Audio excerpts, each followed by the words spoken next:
Você já se sentiu sozinho? Poucas vezes eu me senti sozinho, assim, né? Às vezes eu passo por situação que eu quero ficar assim mais quietinho, né? Ficar num cantinho, mas sozinho não. Pelo contrário. Quando você perdeu um amigo, você já ficou... você se sentiu sozinho? Necessariamente não, porque eu sempre tive muitos amigos, né? Mas sozinho não, mas triste sim, né? Então a gente às vezes perde um amigo muito querido, vai morar fora, vai morar no outro país, né? E às vezes também a própria circunstância de vida nos afasta de amigos, né? Sozinho em alguma pregação? Em alguma Pregação? pregação? Não. Sempre lotado da presença de Deus. Chegou comigo ali, certeza. Então muitas vezes eu subo para pregar em função do que eu passo com a tia Marisa, etc e tal. Tem uma coisa que vocês não conhecem ainda, espero que não conheçam, que chama-se calmante, que é para tirar um pouco quando o coração fica acelerado. Várias vezes eu já subi basicamente chorando, tomando um calmante para acalmar a minha ansiedade para pregar. E quando eu subo para pregar, algo diferente acontece comigo. O senhor já passou solidão assim por um grande tempo?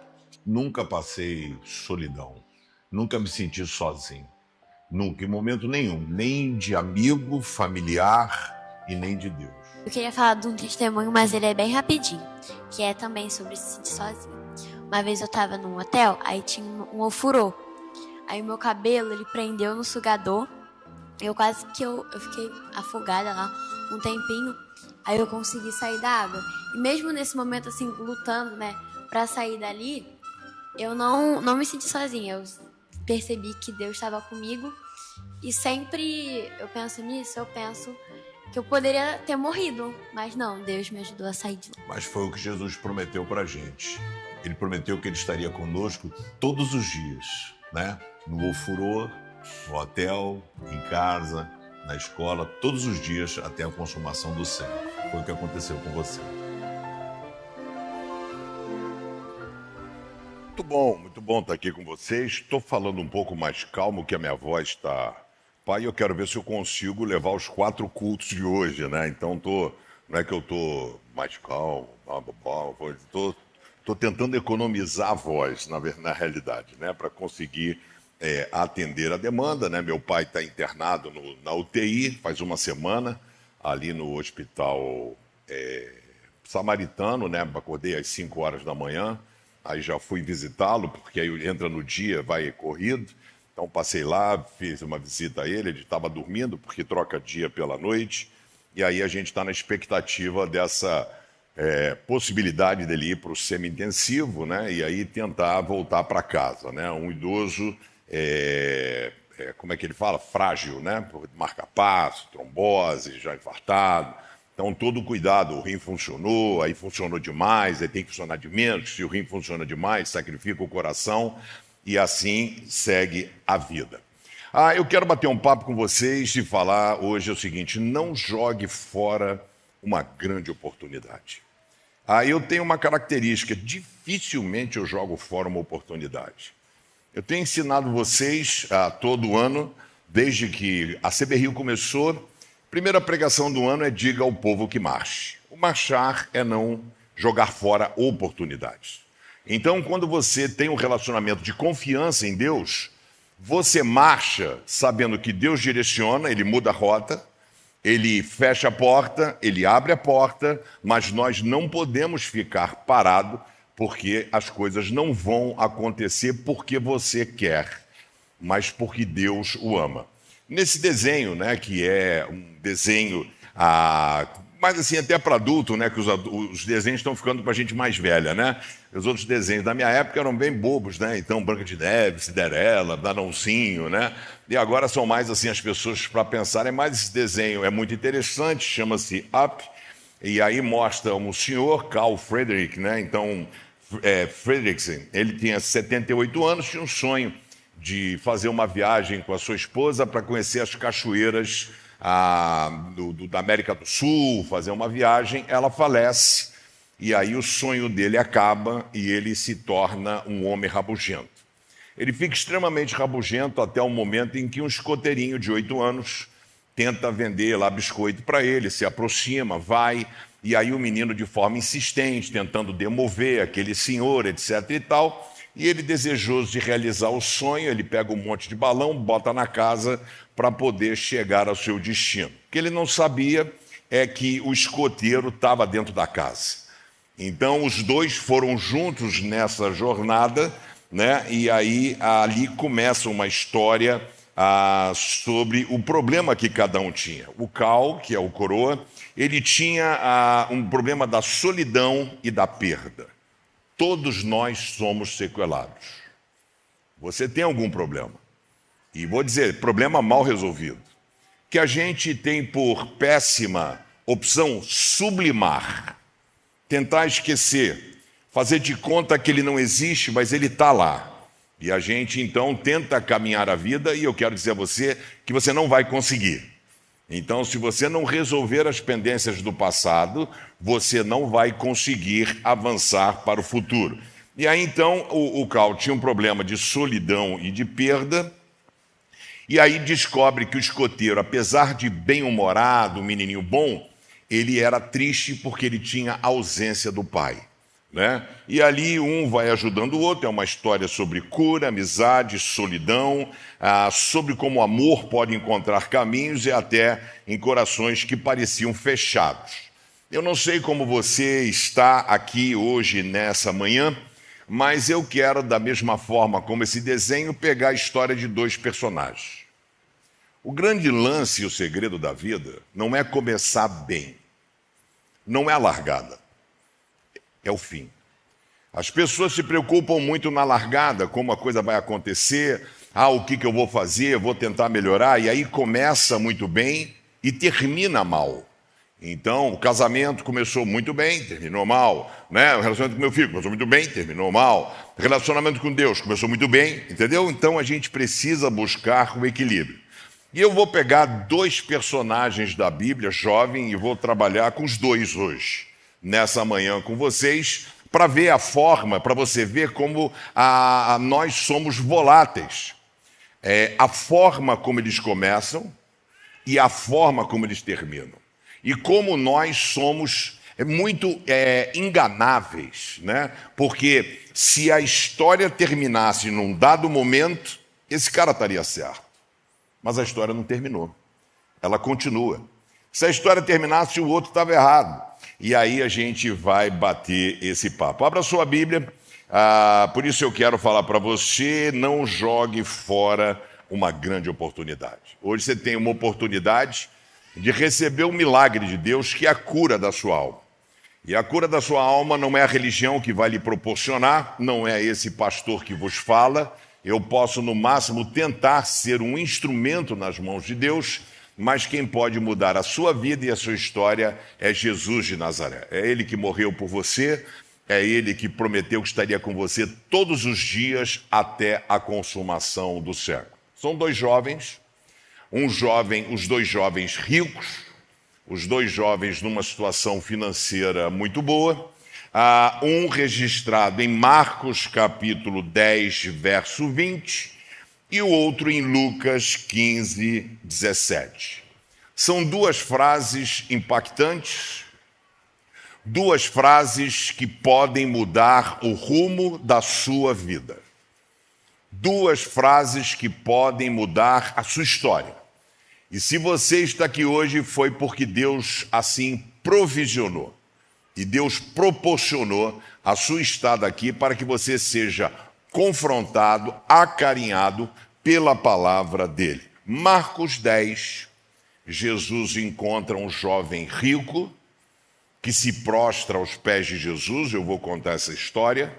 Jesus está ali no Getsemane, no Monte das Oliveiras, que é uma coisa contínua ali, esse local. E aí o jovem se aproxima de Jesus, cheio de coisa, religiosidade, mas Jesus, que é diferente da gente, a gente julga pela aparência. Então a roupa que o cara está usando, o cabelo, a barba, a gente julga pela aparência. Deus não. Deus, ele vê o coração. Ele tem uma visão de raio-x, ele olha além. Então ele fala isso para Samuel, quando Samuel vai escolher o futuro rei de Israel e disse, eu não sou igual a vocês. Eu não julgo pela aparência, mas eu vejo o coração. E Jesus, então, a gente vê a ação de Deus na vida desses dois jovens de maneira diferente. Em Marcos 10, verso 20, que algumas Bíblias trazem erroneamente, que é chamado de leitura indutiva, sou teólogo. Quando você pega a Bíblia, algumas Bíblias antigas, assim, o mancebo de boa qualidade. Não tinha qualidade nenhuma. Isso está errado. Então, quando você lê o tema, você já parte da leitura de que ele é bom, ok? E também a questão do filho pródigo, porque a ênfase da história não é no menino, mas é no pai.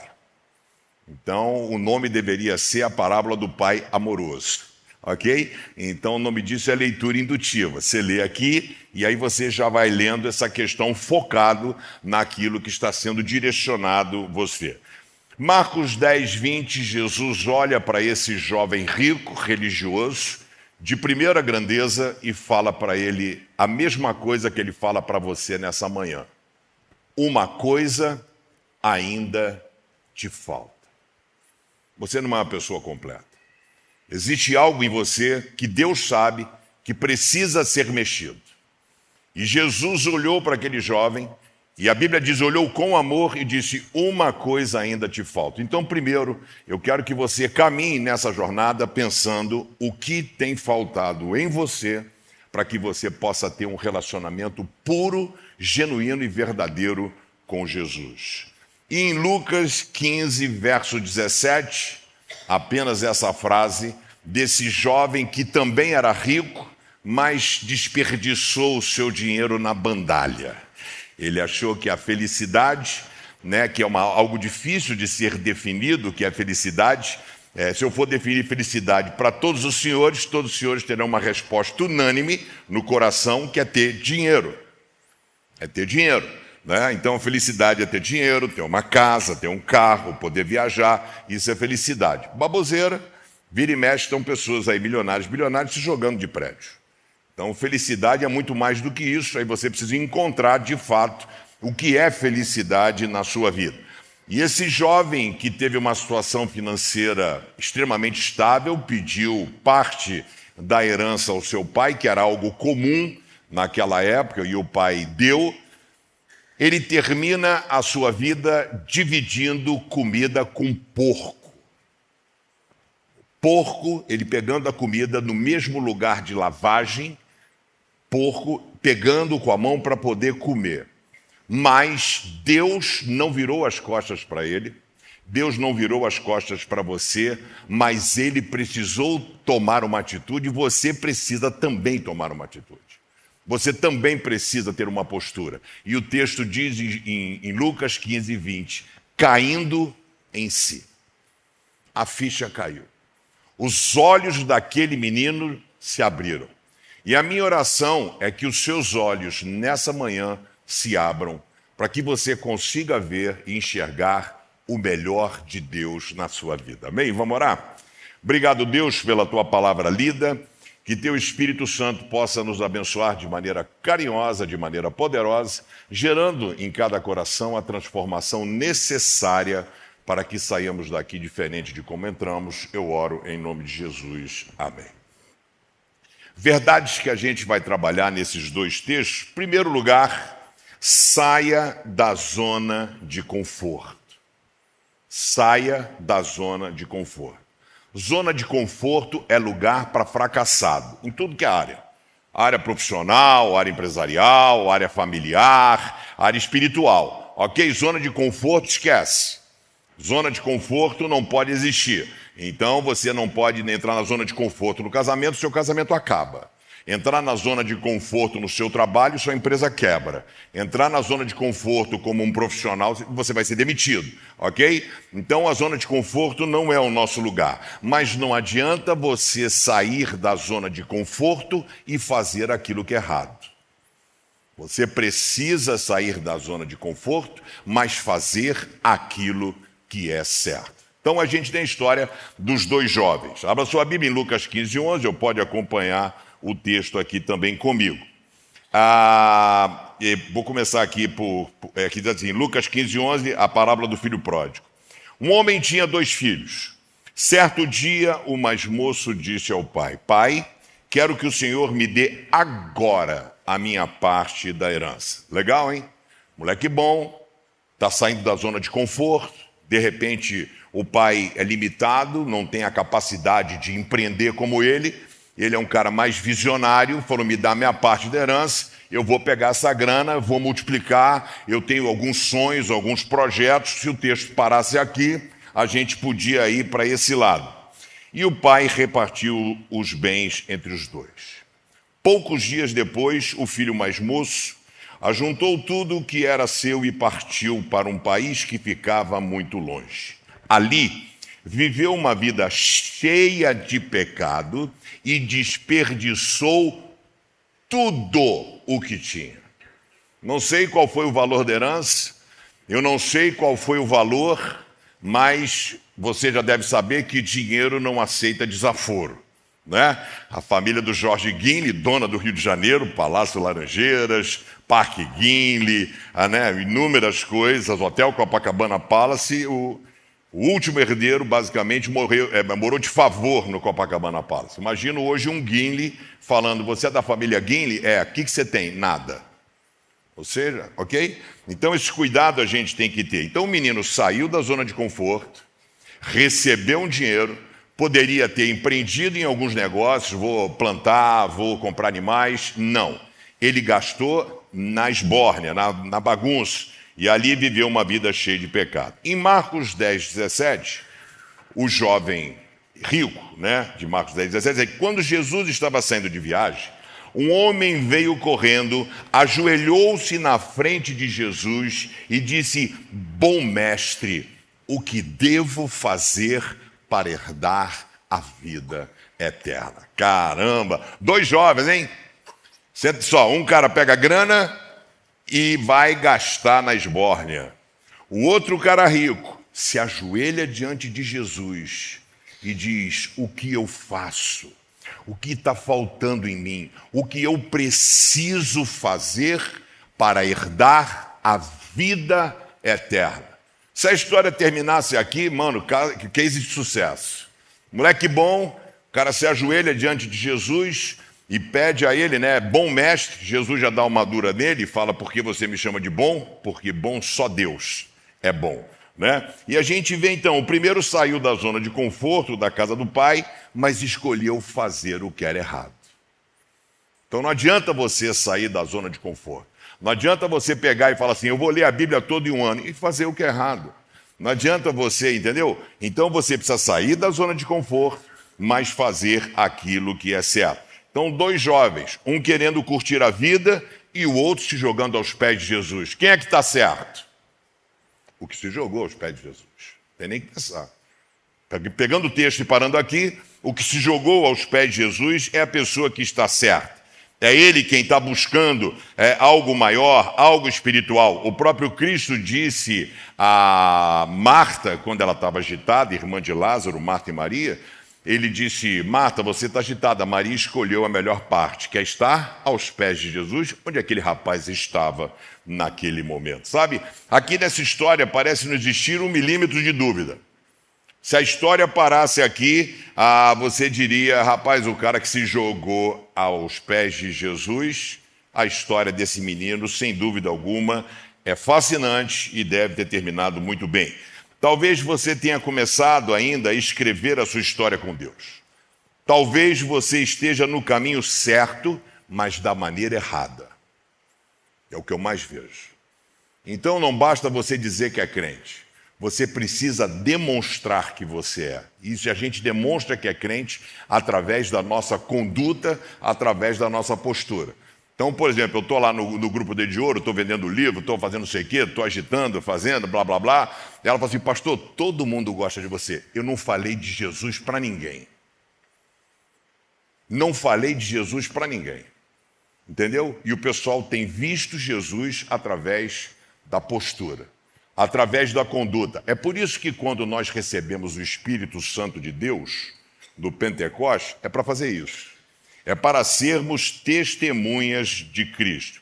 E aí entra o grande mal, né, de muitos achar que é perfeito. Aos seus olhos, você é o melhor marido, você é o melhor amigo, você é o melhor filho, você é o melhor pai, entendeu? Mas vamos fazer uma pesquisa de campo e vamos perguntar para as pessoas que te cercam, né? Um pastor Bob, que veio pregar aqui, pastor da igreja de Eagle Brook, fizeram uma pesquisa, porque ele era um cara muito bruto, muito duro, ele era muito zangado, e aí fizeram uma pesquisa com ele, com todo mundo, e o pessoal disse assim, cara, ele é muito bruto, duro, o pessoal falou, se o senhor não mudar, a gente vai mandar o senhor embora. O filho dele disse assim, eu não sei por que o meu pai sempre está zangado. Sempre está zangado, o filho. Então a gente precisa ter esse cuidado, porque todos nós temos mazelas e sequelas. Nunca vamos acertar 100%, mas devemos lutar para melhorar. A gente deve lutar por isso e para isso, mas muitos preferem a zona de conforto. É mais fácil divorciar do que lutar pelo casamento. É mais fácil pedir demissão do que trabalhar mais. Entendeu? Então as pessoas hoje, no tempo em que nós vivemos, 2025, é um ano em que as pessoas se livram de problema, não sabem lidar com problema, não sabem resolver problema, não sabem encarar problema. Então as pessoas tentam fugir do problema. Mas eu preciso dizer a você que água parada dá dengue, músculo parado atrofia, quem já engessou alguma parte do corpo vê que o músculo definha, porque o mínimo feito necessário não acontece. E eu quero perguntar, você vive, mora na zona de conforto? Será que você pode fazer um pouco mais? Será que de fato Deus tem estado alegre com a forma como você tem vivido? Segundo lugar, eu preciso falar uma verdade para você. Você não é tão bom quanto você pensa. Então, a beleza, você tem a autoestima muito bem resolvida, você é um cara legal, você acha que você é fera, que você é bom, cara, eu sou o cara, eu sou isso. E eu preciso dizer a você, você não é tudo aquilo que você pensa. Entendeu? Você precisa de ser ajustados em várias áreas da sua vida. E a pessoa que conhece você desde o ventre da sua mãe, conhece você melhor, não é sua mãe, é aquele que te formou no ventre dela. Ele sabe cada parafuso, ele sabe cada coisa que aconteceu com você.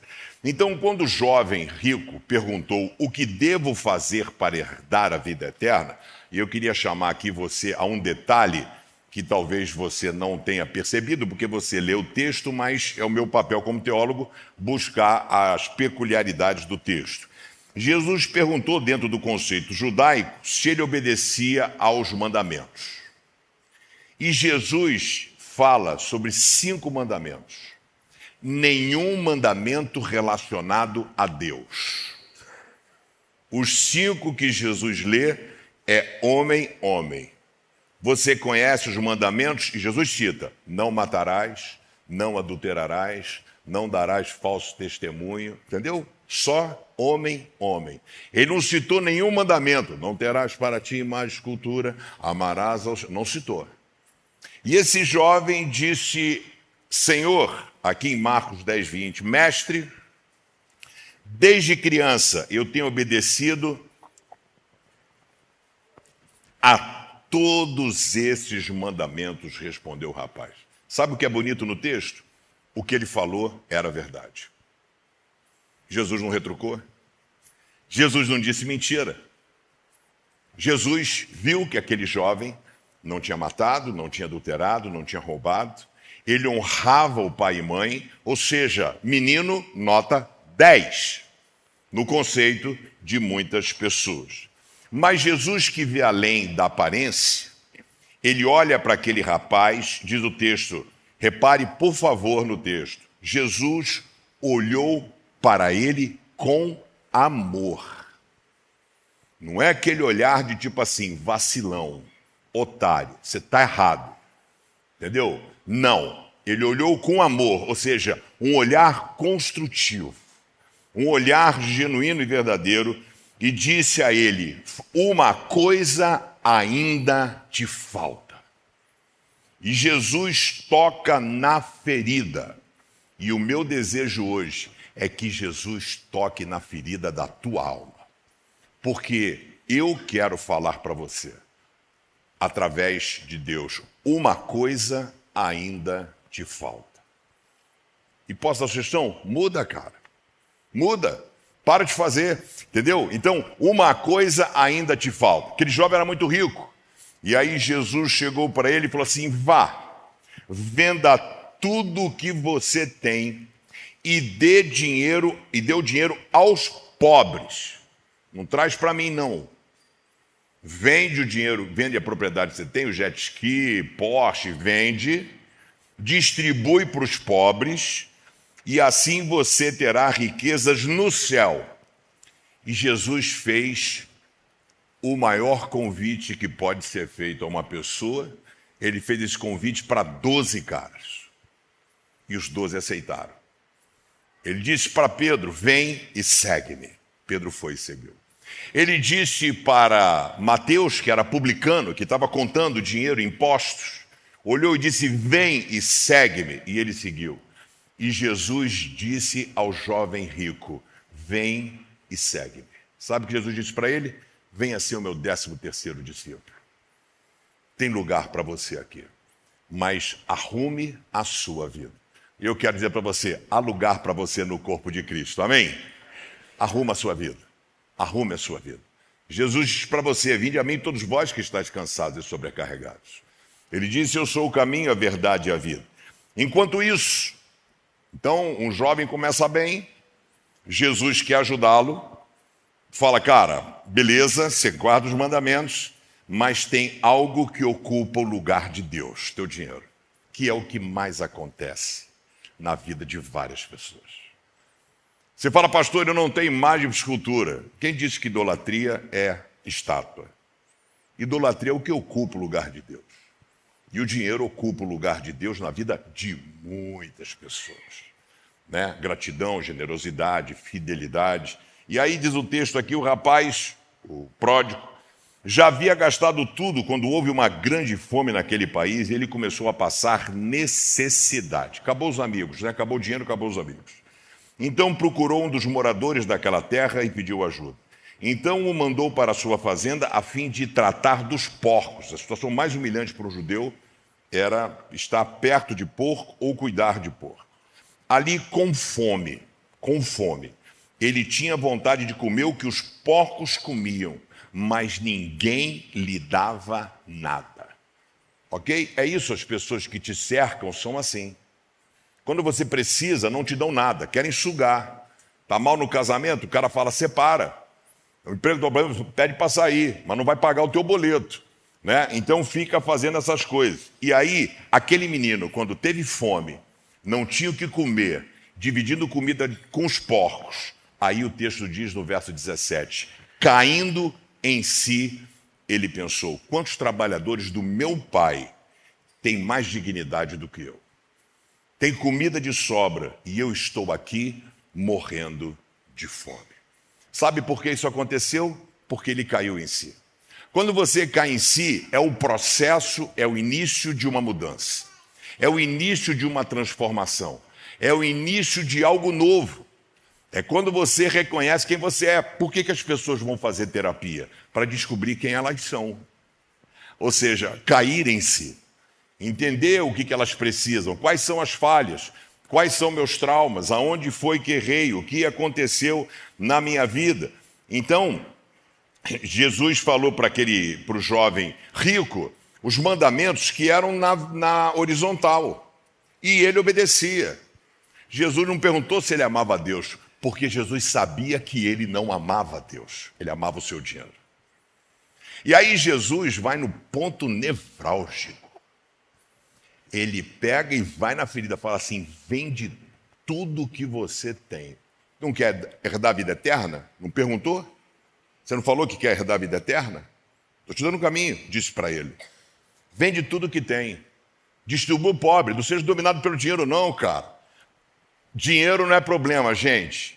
O meu desejo é que você exploda de ser rico. A Bíblia não condena o dinheiro. O que a Bíblia fala é o amor ao dinheiro. O amor ao dinheiro. E aí o amor ao dinheiro faz você ser avarento. E ser avarento você não é generoso.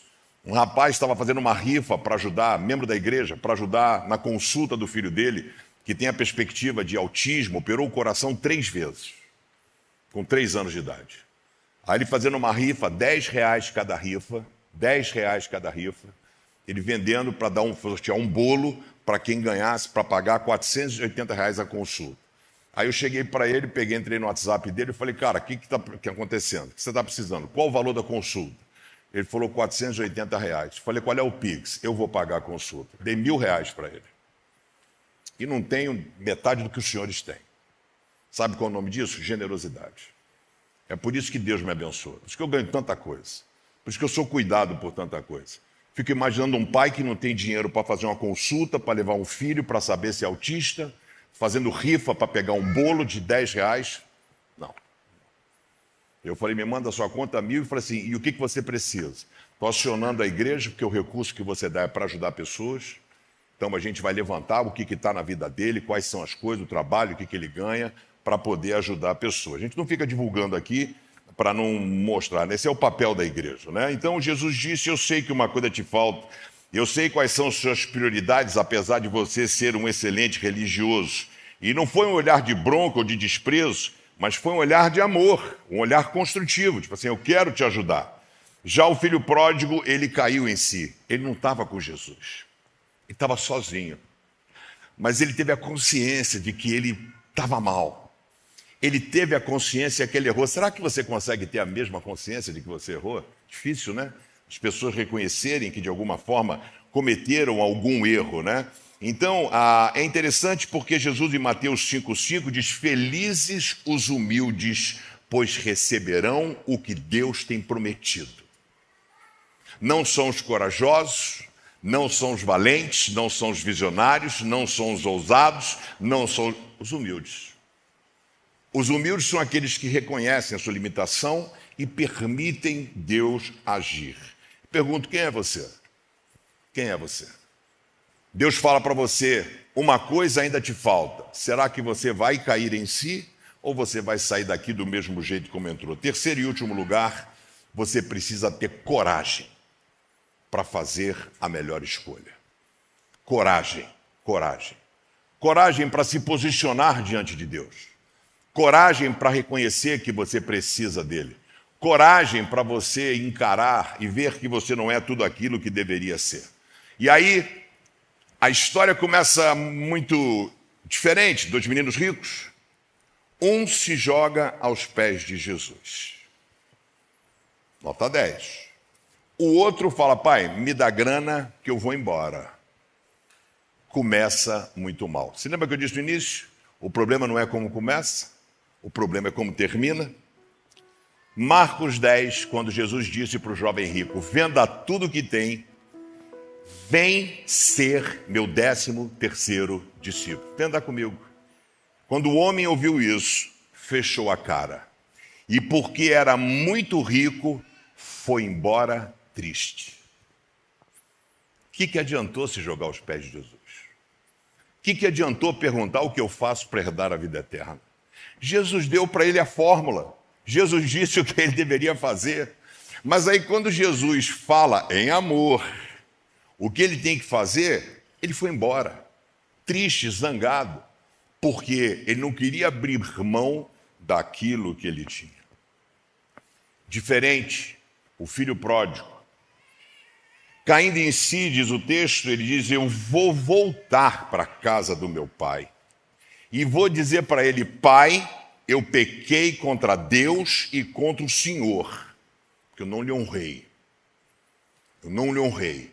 O Senhor trabalhou, o Senhor conquistou, o Senhor me deu a parte da herança e eu desperdicei. E diz aqui, contra o Senhor, e não mereço mais ser chamado de seu filho. Me aceite como um dos seus trabalhadores. Eu quero só ter dignidade. Então saiu dali e voltou para a casa do pai. E quando o rapaz estava longe da casa, o pai o avistou e com muita pena do filho, correu, o abraçou e o beijou. Aquele menino que morava com os porcos, aquele menino que não fazia barba ou não cortava o cabelo, aquele menino que deveria estar com um cheiro insuportável, talvez como você esteja, por conta do seu pecado e a forma como você tem vivido. Mas Deus é o Pai amoroso, que se coloca na varanda, olhando e esperando que você caia em si e que você volte para os braços dele. Esse é o objetivo e essa é a razão. O jovem rico começou bem, aos pés do Senhor. O que devo fazer para herdar a vida eterna? Crentão, obedecer os mandamentos, obedeço todos. Tem um pontinho só, coisinha só, pastor, faz isso? Não. E foi embora. O outro, que fez o que é errado, começou mal, terminou bem. Por isso que não é o início da história, é o final que conta. Não adianta você começar bem, você precisa terminar bem. Juntando as duas experiências, gostaria de fazer duas afirmações e dizer a você uma coisa ainda te falta. E a minha oração é que você caia em si e perceba que Jesus é o Pai na varanda, esperando o seu retorno. Esperando que você vá na direção dele e permita-o ajudar. Sabe, ter um relacionamento sério e honesto com Jesus. Feche seus olhos abaixo da sua cabeça. Queria orar com você e por você que nessa manhã está disposto a receber o olhar de amor de Jesus que diz: uma coisa ainda te falta. E eu preciso dizer a você, falta. Talvez não uma, talvez várias coisas.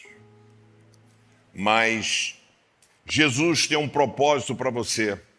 E a pergunta é, será que você consegue cair em si e perceber que precisa da intervenção de Deus na sua vida?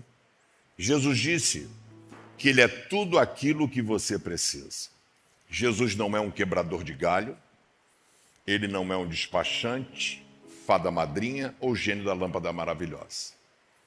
Ele é o Senhor, Criador dos céus e da terra.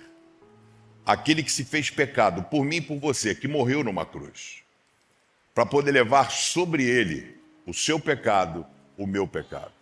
E porque Ele morreu, como diz a Bíblia, pelas suas pisaduras fomos sarados.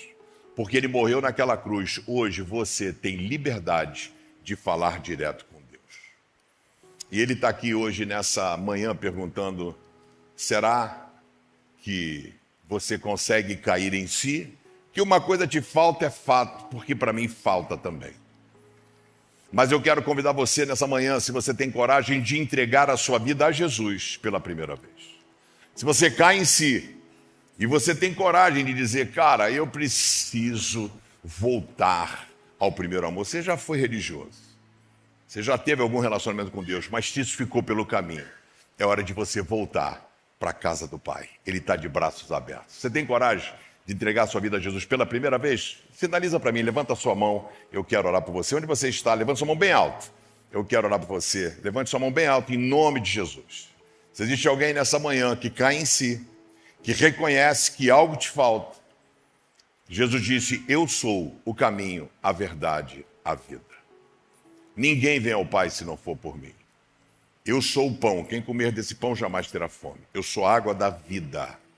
Quem beber dessa água jamais terá sede. Ele é tudo o que você precisa. Você tem coragem de colocar a sua vida nas mãos dele? Sinalize para ele, levantando a sua mão, dizendo, sim, Jesus, hoje eu caio em mim. Hoje eu sei que algumas coisas me faltam e eu quero a tua intervenção. Você tem coragem para isso? Pedir a intervenção de Deus na sua vida? Levante a sua mão bem alto. Não é religião, não é igreja, é Jesus. É Ele quem vai te ajudar. Você pode ir embora daqui como foi o jovem rico, zangado, triste. Ou pode sair daqui carregado nos braços de Jesus. Qual será a sua escolha? Pela última vez, existe alguém nessa manhã? Levante a sua mão para Jesus bem alto. E eu quero orar por você. Existe alguém aqui no meio? Levante a sua mão. A Bíblia diz, hoje, quando ouvides a minha voz, não endureça o seu coração. Você está no melhor lugar que é uma igreja. Se você não se posiciona na igreja, não vai ser no shopping. Existe alguém? Do meu lado direito, levante sua mão bem alto. Quero orar por você. E eu quero orar por você que está aqui hoje nessa manhã e diz assim, eu preciso de fato ajustar, não me falta uma coisa, me faltam várias coisas. Mas eu quero a intervenção de Deus na minha vida para ajustar tudo aquilo que eu preciso. Fique em pé no seu lugar e eu quero orar pela sua vida, eu quero orar por você. Obrigado, Senhor, pelo privilégio que temos de estarmos na Tua casa, na Tua presença e sabermos que temos um Deus amoroso. Entendermos também que não adianta ser religioso, se jogar os seus pés, dizer que cumpre mandamento. O lance não é como começa, mas como termina. Ajuda-nos, Senhor, a completarmos a carreira como Teus filhos. Abençoe a vida de cada pessoa e de cada família aqui relacionada. Dá-nos um domingo profundamente abençoado. Leva-nos de paz de volta aos nossos lares.